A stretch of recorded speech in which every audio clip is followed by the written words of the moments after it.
By 1936, Germany had become the world leader in eugenics for taking effective actions to sterilize and euthanize hundreds of thousands of victims. The big three of American eugenics, Davenport, Laughlin, and Goethe, were dispatched by the Rockefellers to Germany, where they advised the Nazis on the fine-tuning of their extermination system. With the strong support of the U.S. and England, Germany had gone over the edge, and tens of millions would pay with their lives. At the end of the war, the Allies protected from prosecution the very Nazi scientist that had tortured thousands of people to death. The Nazi brand of eugenics had embarrassed the elites, but they had no intention of stopping their plans. The Allies literally fought with each other over who would get top Nazi eugenicist.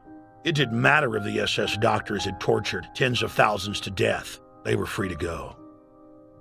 The Angel of Death, Joseph Mengele, and his boss, Ottmar von Verscher, were not prosecuted, and von Verscher even continued his work in Germany after the war. Eugenicists were angry that their great work had been exposed. They then scrambled to camouflage their agenda. Eugenics Quarterly became Social Biology. The American Birth Control League became Planned Parenthood.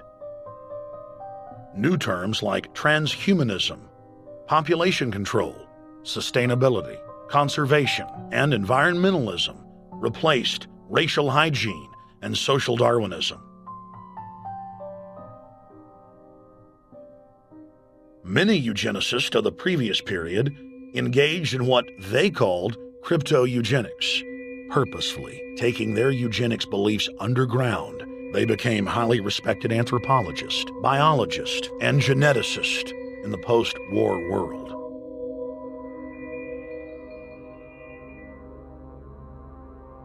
The Allies then smuggled thousands of Nazi scientists out of Germany and placed them in key scientific positions, ranging from bioweapons to rocketry throughout the military-industrial complex. The founder of IBM was a devout follower of Hitler.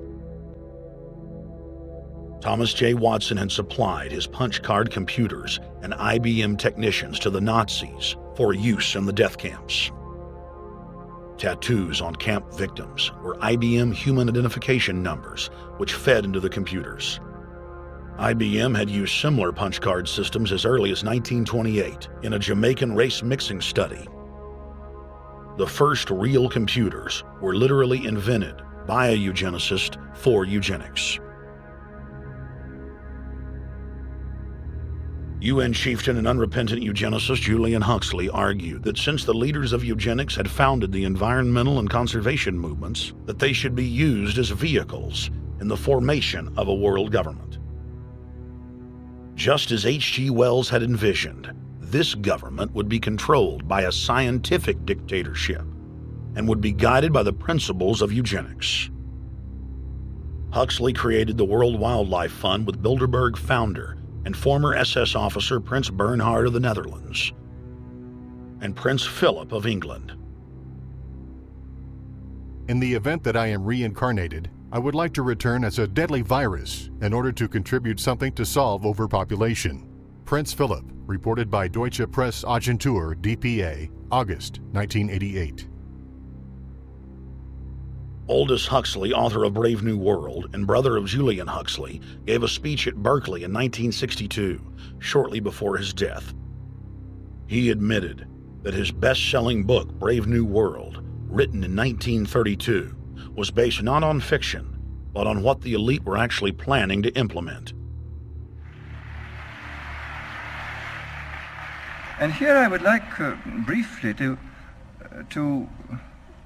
compare the parable of Brave New World with another parable which was put forth more recently in George Orwell's book 1984.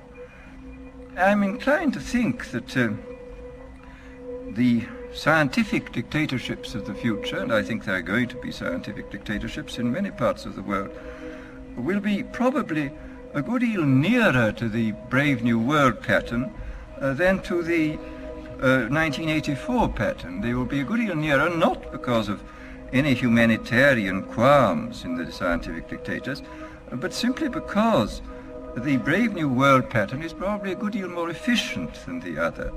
That if you can get people to consent to the state of affairs in which they are living, the state of servitude, the state of being, well, it seems to me that the nature of the ultimate revolution with which we are now faced is precisely this, that we are in process of developing a whole series of techniques which will enable the controlling oligarchy, who have always existed and presumably always will exist, to get people actually to love their servitude.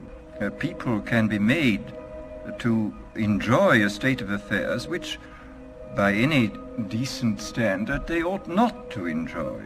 And these methods, I think, are a real refinement on the older methods of terror, because they combine methods of terror with methods of acceptance. But then there are various other methods which one can think of. There is, for example, the pharmacological method. This was one of the things I talked about in Brave New World. And the result would be that, you can imagine a euphoric which would make people thoroughly happy even in the most abominable circumstances. These things are possible.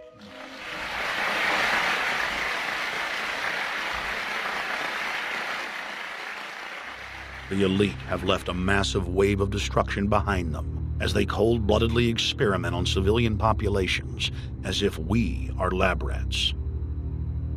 A string of congressional investigations has uncovered more than 20,000 secret tests that were carried out against the American people between 1910 and 2000.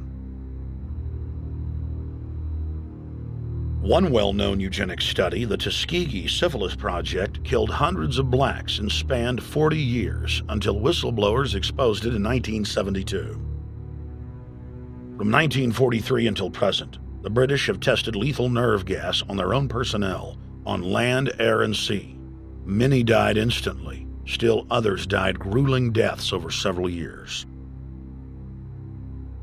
The federal government commissioned secret radiation experiments on thousands of non-consenting patients. Hundreds of hospitals in the U.S. injected healthy men, women, and children with uranium and plutonium at dosage levels ranging from non-therapeutic to lethal, killing many of the test subjects. Pregnant wives of GIs were given vitamins by base doctors that actually consisted of highly radioactive uranium-239 and plutonium-241, resulting in violent miscarriages and the death of the mothers.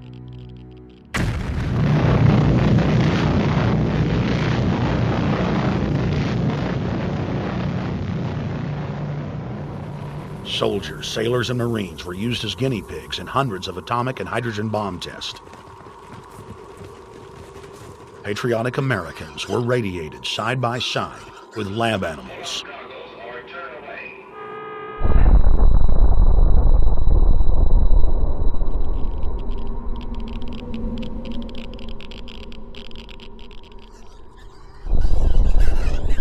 Pilots were forced to repeatedly fly through mushroom clouds of DNA-destroying radiation.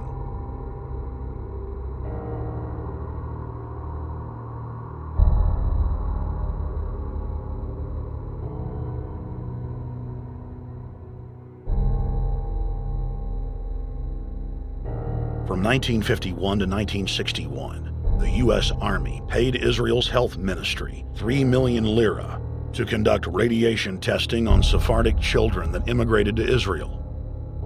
The government-run public schools would tell the children that they were going to get a medical checkup and that they were receiving an X-ray.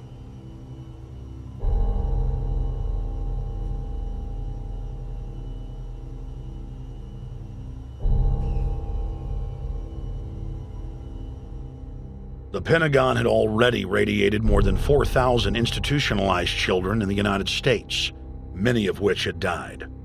More than 110,000 of the darker-skinned Jews were given 35,000 times the maximum dose of X-rays to the head repeatedly. Many of the children died within months. All of them lost their hair. Some still live today and endure excruciating health problems.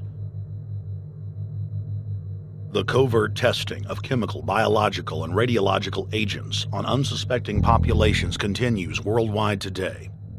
From 1940 to 1979, the vast majority of the British population was sprayed by aircraft more than 2,000 times with deadly chemicals and microorganisms without ever being told. In 1968, the Pentagon tested a deadly bioweapon on New York subways and placed personnel in local hospitals to monitor the effects. Aggressive sterilization of men and women continued in many states until the mid-1980s.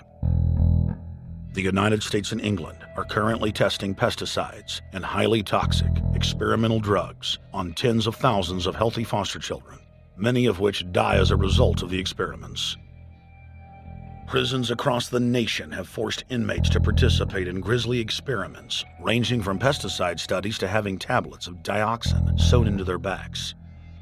Gradually, by selective breeding, the congenital differences between rulers and ruled will increase until they become almost different species. A revolt of the plebs would become as unthinkable as an organized insurrection of sheep against the practice of eating mutton. Bertrand Russell.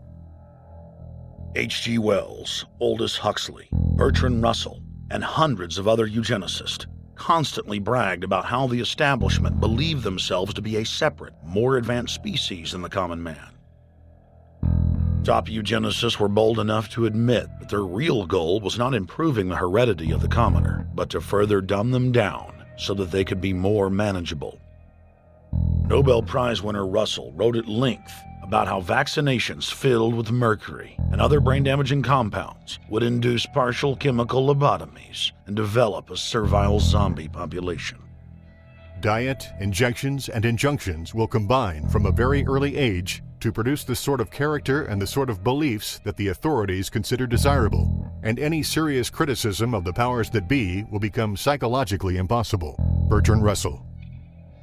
Over 100 years ago, eugenicist social planners said that they'd use mind-altering drugs to control the population. By 2007, more than 20% of the U.S. population were on some type of prescription antidepressant. But in the case of foster children, a sector where the state has total control, at least 2/3 are forced to take a cocktail made up of, on average, 7 psychotropic drugs. Chairman of the Texas Society of Psychiatric Physicians, Joe Burkett, testified before the State House Select Committee hearing on psychotropic drugs in foster care and shocked the public when he said that 2/3 of foster children in Texas had been placed on psychiatric drugs because they were very, very sick from a bad gene pool. A lot of these kids come from bad gene pools. They don't have stable parents making good decisions. Besides the gene pools, they've then been traumatized by abuse, neglect, and problems, and then they've been traumatized by separation, and all those things predispose to mental illness. The Western world is now implementing eugenics pre-crime policies. Fetuses are now being pre-screened according to family histories of crime. From Portland, Oregon to London, England, Child Protective Services are enrolling newborn children into criminal databases at birth and forcing them to attend probation hearings at age 2.